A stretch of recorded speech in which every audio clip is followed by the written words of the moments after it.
Welcome to Foundations TV, everybody. We are here at the Paramount Theaters on the red carpet with one of the filmmakers whose film just played in the theater. Reggie, welcome to Foundations TV and welcome to Boston International Film Festival. Thank you, Gori. Good to meet you. Good to be here.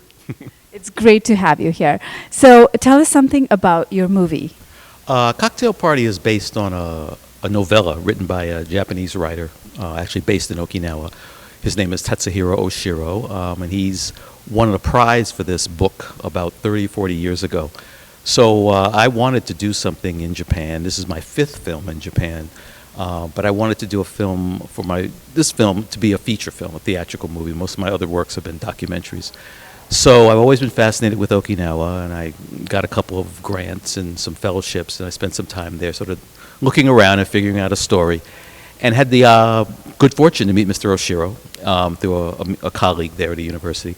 And we sort of hit it off and decided we would take his novella, which had not been produced at that point, and turn it into a film. But what we wanted to do was to update it. The film his original book is set in 1967, and I didn't want to try to do a period movie. It's too expensive and just logistically difficult.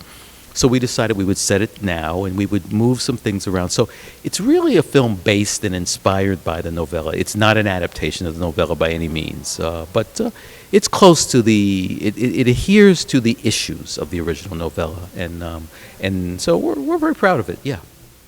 So why Japan? What is is there a personal association? Wow, yeah, when I was in film school at NYU, for some reason Japanese movies were kind of my passion. And I would sort of duck out of class sometimes and go to a theater called the Elgin on 18th Street and 8th Avenue and watch retrospectives all day, either Kurosawa, Naruse, Kinoshita, Mitsuguchi, directors from Japan who worked basically in black and white. But there was something about the films and the style and the tone that I just, adhered to. And turns out a lot of the filmmakers we were studying, of course, at NYU, European filmmakers who had inspired them, the Japanese filmmakers they saw. So I stayed with that, and you know how we all have this dream, we all have this kind of what if, and I always wanted to go to Japan one day. I said, if I had the opportunity to watch a Japanese movie made from start to finish, that would be my dream. So in 1989, I applied for this fellowship to go to Japan for 6 months and study under a Japanese filmmaker, which I had the chance to do, and he was then and still is the most renowned filmmaker in Japan, a guy named Yamada Yoji, who created a series called Torasan, which is essentially about this guy who lives in this small area of Tokyo, and every year he comes back at holiday time to tell everyone where he's been and his sort of adventures and stuff. So, this film never came to America. It was a really Japanese movie for domestic consumption only.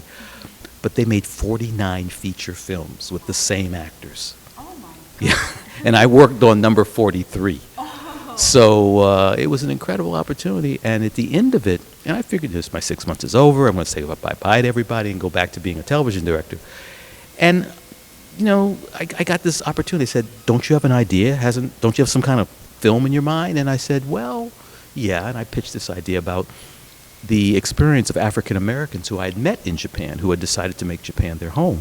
And I sort of pitched it, and they said, well, we can give you half, and when you get back to New York, call these people, and they'll give you the other half.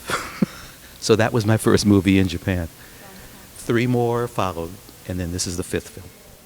Wonderful. Now I kind of gathered that you went to New York Film School, and now you're here at the Emerson College teaching film and many different courses associated with that. So my question to you is your advice to new filmmakers, to directors, to let's stay with directors. How's that? So what is your, if you were to really summarize, I know you can't summarize a whole course in 2 minutes, but if you were to talk and give your word of advice and with words of wisdom to upcoming directors, what would that be?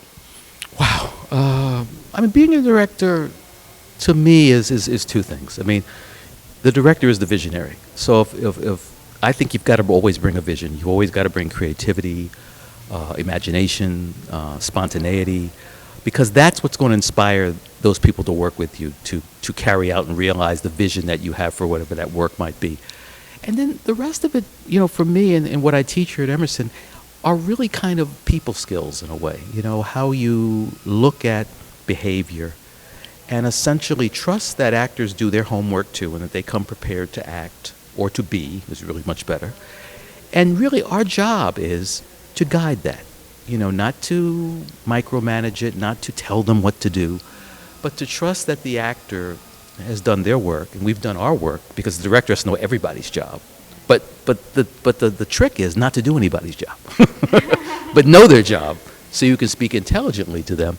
But at the same time, trust everybody that is working with you that they're going to do their best.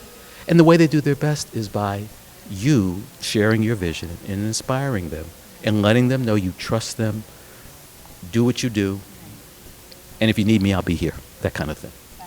Fantastic. Now, this has been so wonderful talking to you and knowing your journey and your inspiration and how you had a dream and then followed it and then accomplished it.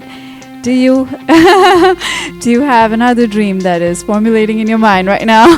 No, I'm still trying to finish this one up. There's still work to do. Even when you finish a movie, then you go to the next step. How do you get that movie out so people can see it?